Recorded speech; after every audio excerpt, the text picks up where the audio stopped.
All right, we are on to the next lesson, calculating the standard deviation from a list of points.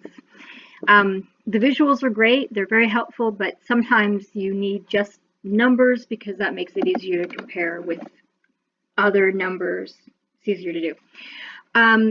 So one of the measures that we use to measure dispersion is called standard deviation, and it's a single number that describes the spread of the data values and the mean of the data. So a low standard deviation means most of the data values are close to the mean, and so the values are quite consistent.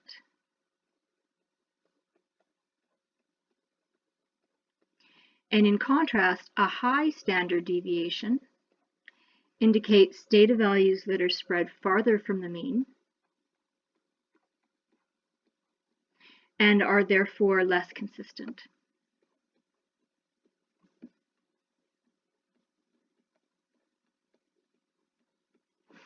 As with mean, the symbols used depend on whether the data set is a sample or a population. So we use n, whether we're talking about a sample or a population. For the mean, we use x bar for a sample and mu for the population. And for the standard deviation, sample is the letter S, and for population, it's the Greek letter sigma, which looks like that, to lowercase sigma. And that really matters because the calculations are different for S and for sigma. So if you're doing this on your calculator, you have to make sure you're getting sigma and not S. All right. Oh, and then that's what I say here. So unlike mean, the calculation of standard deviation is not exactly the same. In this course, we're going to assume that everything comes from populations.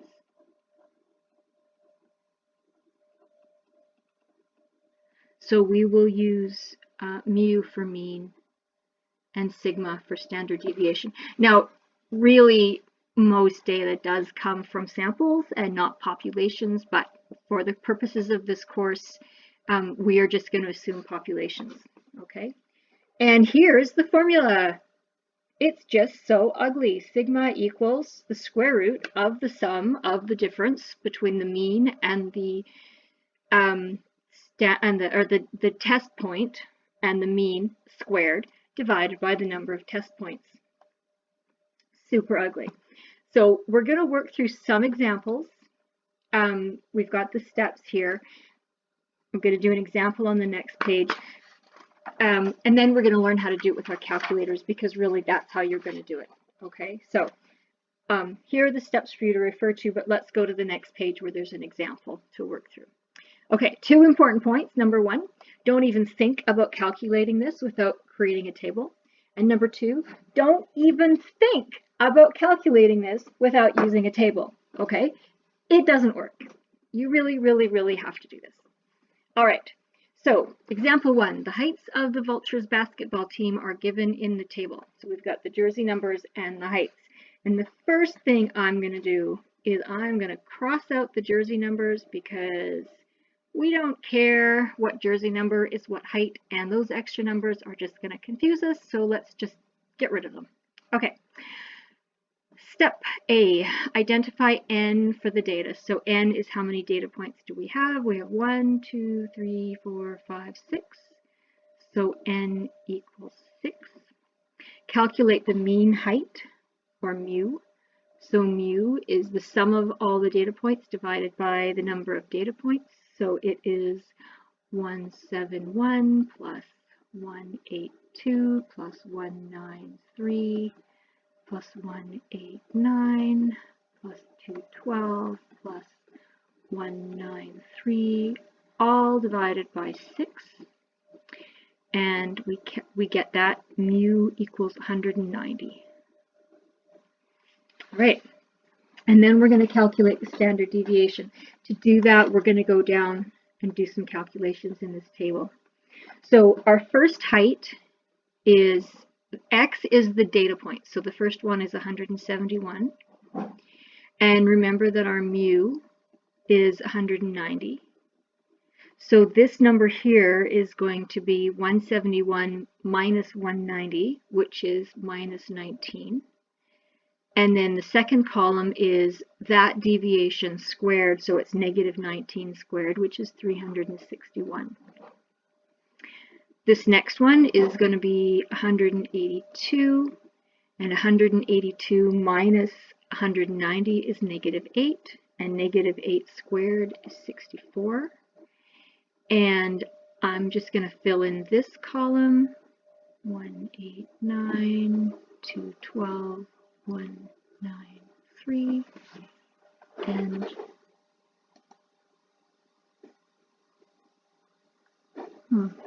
okay, this doesn't have a pause button. So maybe you just want to pause and fill these in and see if you can get it to work, and then do the same number as I'm getting.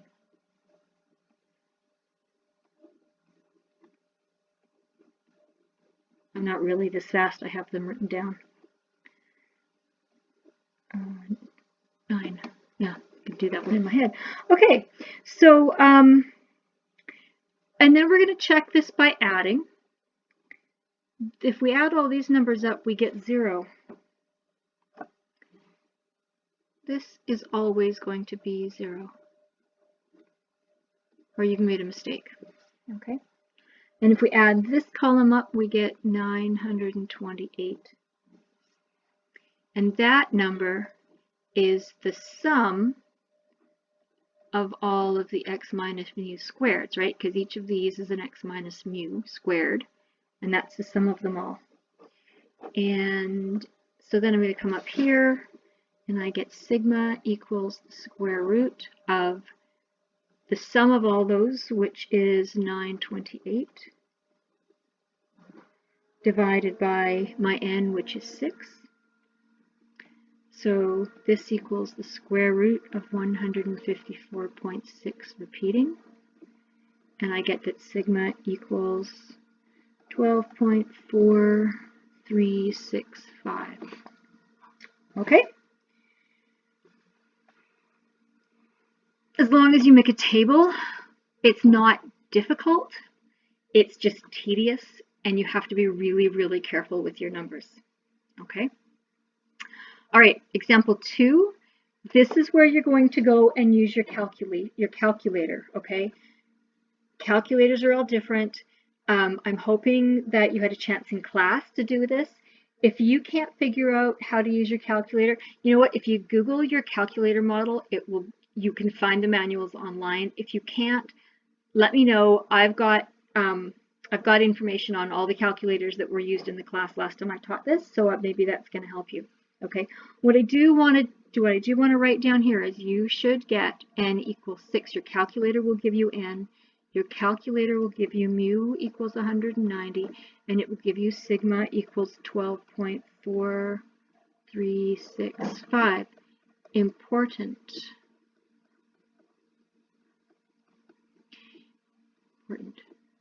S equals 13.6235 is wrong.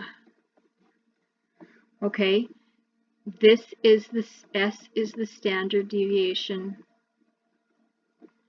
of a sample, remember? And we are doing population, so you have to make sure you do the correct calculation.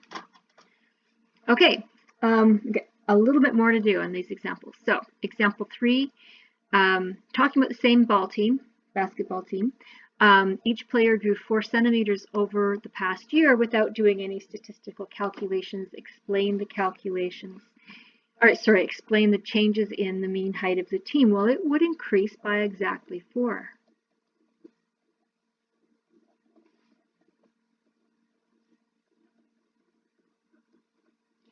Because everybody got bigger by 4, so you're going to add an extra 4 for each member of the team. It's going to work out exactly the same. And the standard deviation of the heights is going to be exactly the same, because the dispersion is exactly the same. Okay? Yeah, nothing changed. Nothing changed in how spread out it was or anything. Okay? Okay, your turn.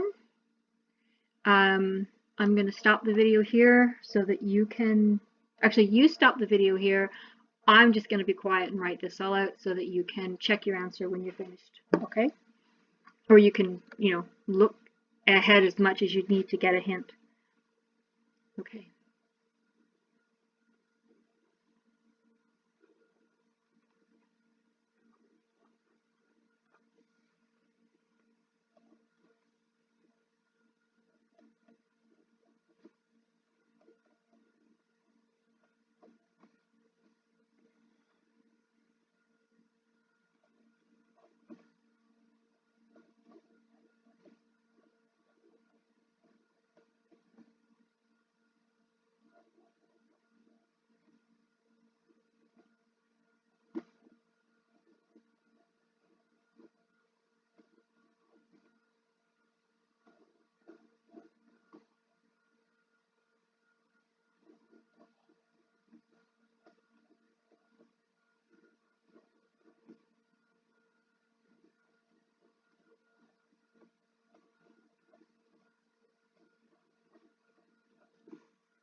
Okay, there we go. That's the end of that lesson. See you later.